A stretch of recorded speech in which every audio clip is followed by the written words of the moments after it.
Maison-Blanche, Trump a parlé avec Poutine au téléphone, puis il a reçu Zelensky. Ça s'est passé comment, puis ça a donné quoi? Voilà, écoute, je te fais un résumé, je te donne le pas de punch de la fin finalement. C'est que Zelensky repart chez lui en ayant effectué un voyage blanc ou à peu près. Ah Donc, oui. si on revient dans le déroulement de la journée maintenant, dans les derniers jours, Donald Trump avait, comme ça a déjà été le cas auparavant, haussé le ton à l'endroit de Vladimir Poutine. Et il avait laissé entendre que ben, il aimerait peut-être pas ça, Vladimir Poutine, recevoir des missiles, qui seraient des missiles américains, à Moscou. Donc, ce qu'on sous-entendait, c'est que Volodymyr Zelensky s'en venait à Washington, espérant obtenir, entre autres choses, ça pouvait être d'autres types de missiles, mais les fameux missiles Tomahawk. Donc, Vladimir Poutine aurait alors demandé à Donald Trump un entretien téléphonique. Ça a duré 2 heures et demie. M. Trump a dit que ça a été positif, ça s'est bien passé.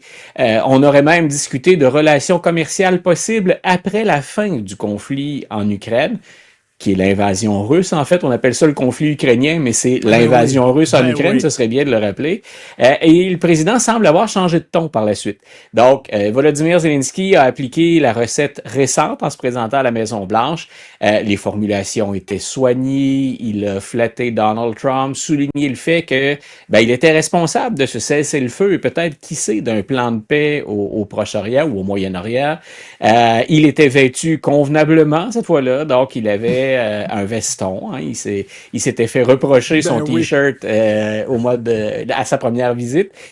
Mais on semble rejouer finalement dans le même scénario. Je ne sais pas si tu te souviens, la rencontre qui avait eu lieu en Alaska, le fameux sommet de l'Alaska. Non seulement il n'y avait pas eu de retombées contre Vladimir Poutine, mais Vladimir Poutine avait même augmenté l'envoi de drones en territoire ukrainien, puis il s'était amusé aussi à aller agacer des pays de l'OTAN en faisant survoler dans leur zone aérienne donc des drones. Donc, Vladimir Poutine, pardon, ça semble être, et je l'avais déjà mentionné, c'est une vieille pratique. On avance sur le terrain, on évite la diplomatie, sauf quand la pression monte. Et là, on dit ce que l'autre espère entendre, on laisse entrevoir la paix, on gagne du temps, puis finalement, on reprend les activités par la suite.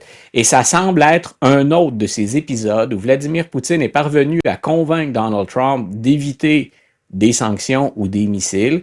On verra pour la suite. Ils ont convenu, les deux hommes, si on revient strictement à Poutine et Trump, ils ont convenu de se rencontrer, c'est pas un hasard non plus, en Hongrie. Donc, ils se rencontreraient à Budapest. On parle d'un horizon d'approximativement 2 semaines. On verra, c'est pas toujours facile, ne serait-ce qu'en matière de sécurité à organiser. La Hongrie, c'est peut-être ce qu'il y a dans cette région-là de la planète de plus pro-russe. Ben oui. Et Viktor Orban est un peu un modèle pour Donald Trump. M. Trump, les conservateurs ont invité M. Orban déjà aux rencontres de la CEPAC, là, cette association de conservateurs, et M. Orban séjournait aussi à Mar-a-Lago. Donc, c'est pas un hasard. D'ailleurs, ça pouvait être la Hongrie à la place de l'Alaska lors du dernier sommet, puis finalement, on a préféré se rencontrer en sol américain. Mais la Hongrie est donc revenue au premier plan, et ce serait là que les deux présidents se rencontreraient. Mais Ben, si je résume, entre la journée d'hier et d'aujourd'hui, Volodymyr Zelensky a perdu l'espoir d'obtenir ses fameux missiles, en tout cas à court terme, et il retourne chez lui en n'ayant pas plus de progrès ou d'espoir qu'il en avait hier en se posant à Washington. ben, tu sais, bon, il voulait justement que les États-Unis lui donnent des missiles Tomahawk là, à longue Ouais, portée. Écoute, est-ce qu'on veut, je comprends là, qu'il faut être à côté de l'Ukraine, que l'Ukraine a été envahie par la Russie, mais est-ce qu'on ouais. veut une escalade? Tu sais, je veux dire, ce Voilà, serait, ça tu sais, si c'est les États-Unis donnent des missiles à longue portée à l'Ukraine, c'est qu'il s'implique carrément. Est-ce qu'on veut vraiment une escalade entre les deux forces, là? C'était beaucoup un jeu politique, ça. Je suis loin d'être un spécialiste d'armement et de missiles. Là, je connais bien sûr un peu les missiles Tomahawk parce qu'on les a utilisés à plusieurs reprises, mais on disait, c'est d'abord et avant tout un geste politique, un signe d'appui à l'Ukraine, parce qu'il y a de meilleurs missiles qu'on peut offrir aux Ukrainiens que les missiles Tomahawk. Entre autres, ne serait-ce que pour les lancer, ça se fait beaucoup plus à bord de navires, dans les cas récents, que ça OK. peut se faire, que ça peut être déployé sur le sol. Mais on a dit que c'est un geste politique, ça démontre l'engagement. Mais effectivement, avec raison, le président Trump a dit, ou Vladimir Poutine a dit au président américain, ce serait vu comme une escalade. Je ne crains pas les missiles Tomahawk, mais j'interprétais ça comme une escalade. En même temps, il se dit pour la paix. Le gars qui veut la paix, ça fait quand même au-dessus de 3 ans qu'il a envahi l'Ukraine. Il y a très, très peu d'avancées sur le terrain. Le front bouge très, très, très peu. Là, on se bat pour des pouces carrés ou presque là, depuis des mois, quelques kilomètres au plus. Donc, s'il souhaite vraiment la paix, moi, j'ai rien vu du côté de la Russie qui montre qu'on est prêt à négocier une paix.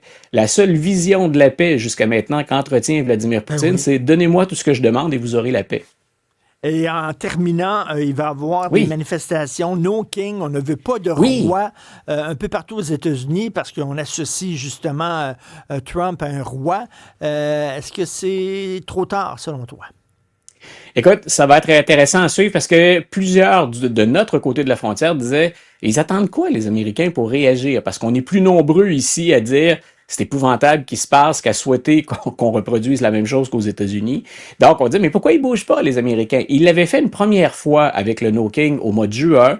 Ça avait été, je dirais, un succès relatif, mitigé. Maintenant, ce qu'on nous promet, c'est plus de 2600 manifestations, des millions d'Américains un peu partout sur le territoire qui vont marcher dans la rue.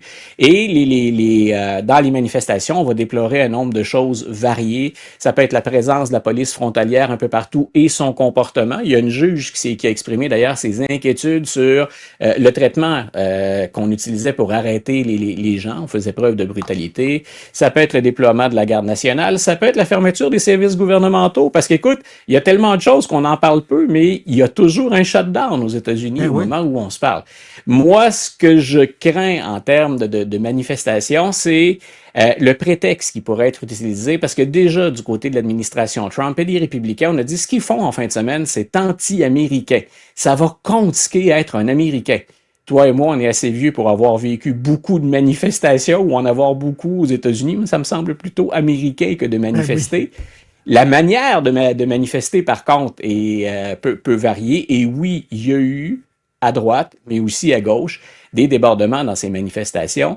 Qu'est-ce qu'on va interpréter demain comme étant des débordements? Parce que quand on a déjà la garde nationale dans la rue, quand on a déjà l'agence des services frontaliers, quand on a menacé de déployer l'armée contre un ennemi intérieur, ça n'en prend pas beaucoup pour qu'on joue la question de la sécurité. Et moi, c'est une des choses que je vais surveiller demain. Ceux qui se rappellent de Portland, par exemple, ont vu ces gens déguisés en marionnettes, en personnages, venir taquiner un peu la garde nationale pour dire, vous voyez bien qu'on n'est pas très, très dangereux. Là. Vous dites que c'est à feu et à sang. Donc, on vient dire, ben, si c'est ça que vous voulez réprimer, ben, allez-y, mais c'est des nounours. Ça va donner quoi demain? Parce que la marge de manœuvre des manifestants, elle est très, très, très mince. Ça doit être pacifique tout geste de résistance va permettre un recours à la force qui est supplémentaire. Et en même temps, ben, quand je dis on se réveille peut-être tard, c'est que les élections de mi-mandat, c'est dans un an. Et il y a beaucoup d'actions qui sont faites du côté des républicains, surtout redécoupage de la carte électorale, par exemple, comment on gère les inscriptions sur la liste électorale. La Cour suprême va se prononcer sur le redécoupage de certaines circonscriptions parce qu'on veut noyer le vote des minorités dans certains États. Donc, c'est là où je dis, on sort, il y a une mobilisation.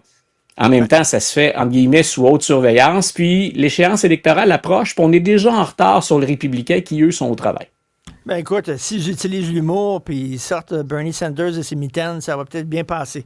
Bon week-end, Luc. À lundi. Il va faire plus chaud que ça. Salut. Salut.